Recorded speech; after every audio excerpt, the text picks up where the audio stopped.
Genesis chapter 28. Then Isaac called Jacob and blessed him and directed him, "You must not take a wife from the Canaanite women. Arise, go to Paddan-aram, to the house of Bethuel, your mother's father, and take your wife from there, one of the daughters of Laban, your mother's brother. God Almighty bless you, and make you fruitful and multiply you, that you may become a company of peoples. May he give the blessing of Abraham to you and to your offspring with you, that you may take possession of the land of your sojournings that God gave to Abraham." Thus Isaac sent Jacob away, and he went to Paddan-aram, to Laban the son of Bethuel the Aramean, the brother of Rebekah, Jacob's and Esau's mother. Now Esau saw that Isaac had blessed Jacob, and sent him away to Paddan-aram to take a wife from there, and that as he blessed him, he directed him, "You must not take a wife from the Canaanite women," and that Jacob had obeyed his father and his mother and gone to Paddan-aram. So when Esau saw that the Canaanite women did not please Isaac his father, Esau went to Ishmael and took as his wife, besides the wife he had, Mahalath, the daughter of Ishmael, Abraham's son, the sister of Nebaioth. Jacob left Beersheba and went toward Haran.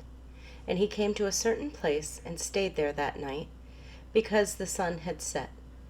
Taking one of the stones of the place, he put it under his head and lay down in that place to sleep. And he dreamed, and behold, there was a ladder set up on the earth, and the top of it reached to heaven. And behold, the angels of God were ascending and descending on it. And behold, the Lord stood above it and said, "I am the Lord, the God of Abraham, your father, and the God of Isaac. The land on which you lie, I will give to you and to your offspring. Your offspring shall be like the dust of the earth, and you shall spread abroad to the west and to the east and to the north and to the south. And in you and your offspring shall all the families of the earth be blessed. Behold, I am with you, and will keep you wherever you go, and will bring you back to this land. For I will not leave you until I have done what I have promised you."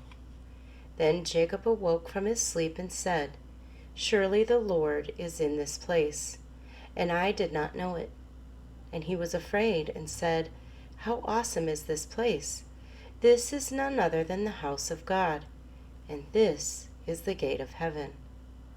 So early in the morning Jacob took the stone that he had put under his head and set it up for a pillar and poured oil on top of it.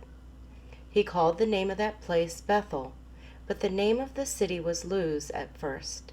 Then Jacob made a vow, saying, "If God will be with me, and will keep me in this way that I go, and will give me bread to eat and clothing to wear, so that I come again to my father's house in peace, then the Lord shall be my God, and this stone which I have set up for a pillar shall be God's house, and of all that you give me I will give a full tenth to you."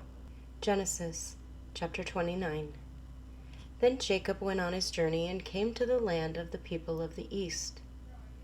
As he looked, he saw a well in the field, and behold, 3 flocks of sheep lying beside it, for out of that well the flocks were watered.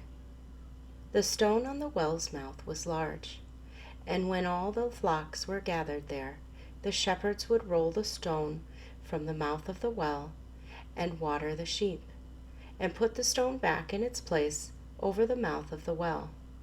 Jacob said to them, "My brothers, where do you come from?" They said, "We are from Haran." He said to them, "Do you know Laban, the son of Nahor?" They said, "We know him." He said to them, "Is it well with him?" They said, "It is well. And see, Rachel his daughter is coming with the sheep." He said, "Behold, it is still high day. It is not time for the livestock to be gathered together. Water the sheep and go pasture them. But they said, "We cannot until all the flocks are gathered together and the stone is rolled away from the mouth of the well. Then we water the sheep." While he was still speaking with them, Rachel came with her father's sheep, for she was a shepherdess.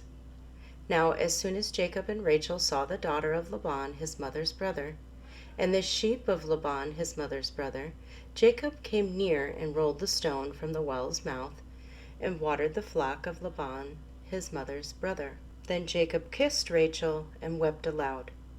And Jacob told Rachel that he was her father's kinsman, and that he was Rebekah's son. And she ran and told her father. As soon as Laban heard the news about Jacob, his sister's son, he ran to meet him, and embraced him, and kissed him, and brought him to his house. Jacob told Laban all these things, and Laban said to him, "Surely you are my bone and my flesh."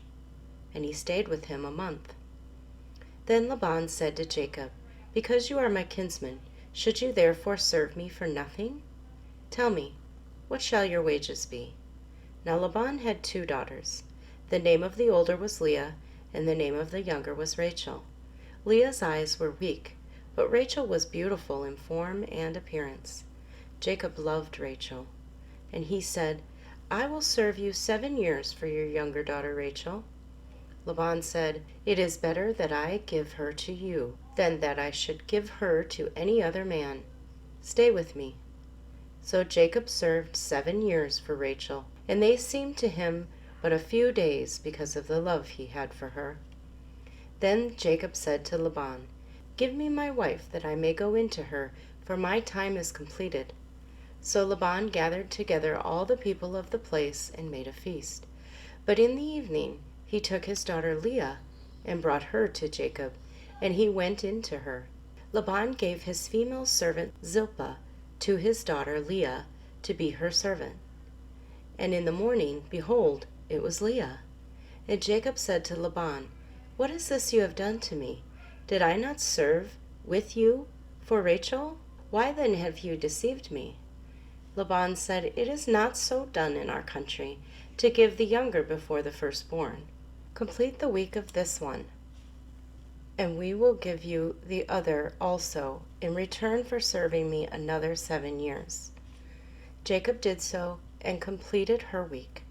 Then Laban gave him his daughter Rachel to be his wife.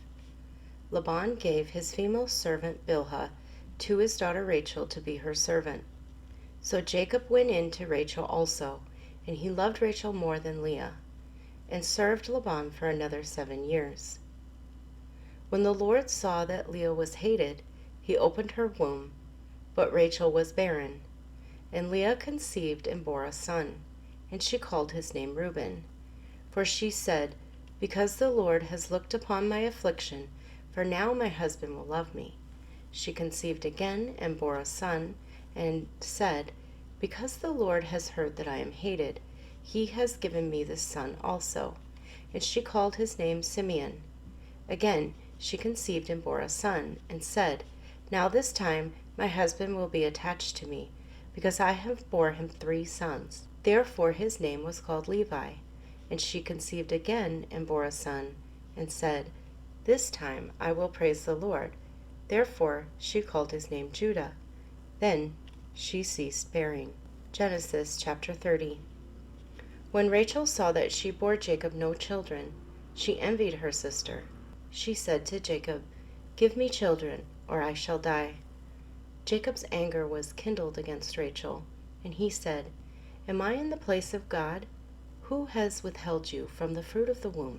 Then she said, "Here is my servant Bilhah.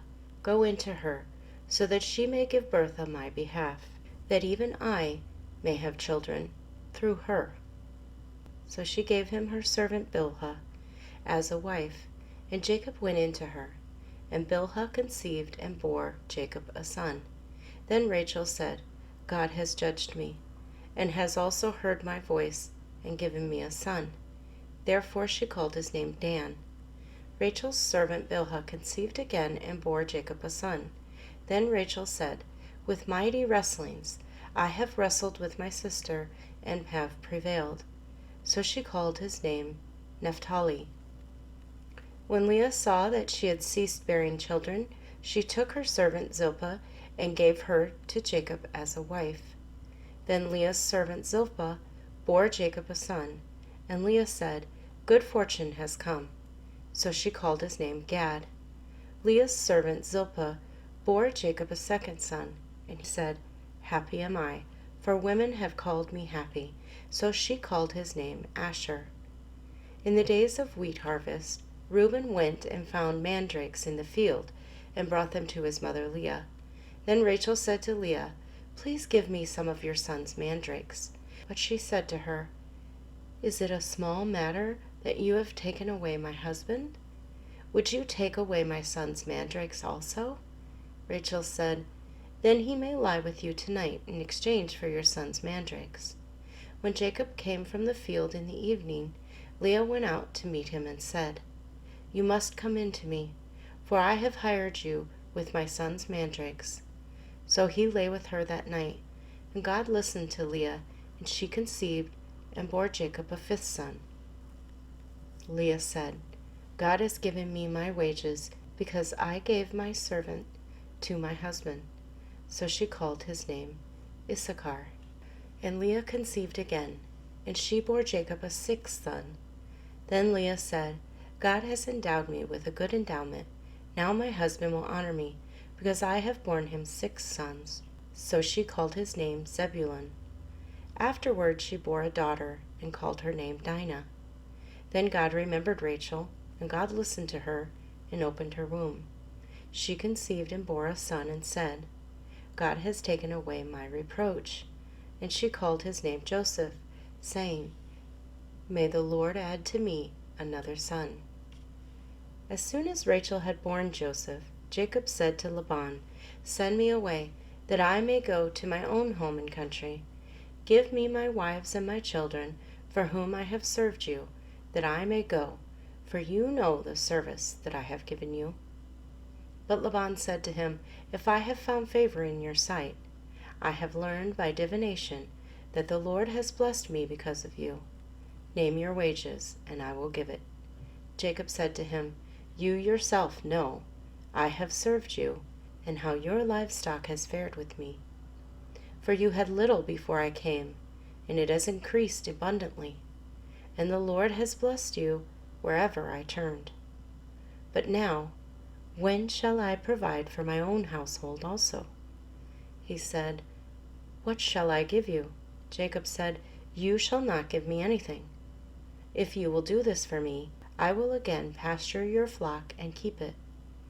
Let me pass through all your flock today, removing from it every speckled and spotted sheep, and every black lamb, and the spotted and speckled among the goats, and they shall be my wages.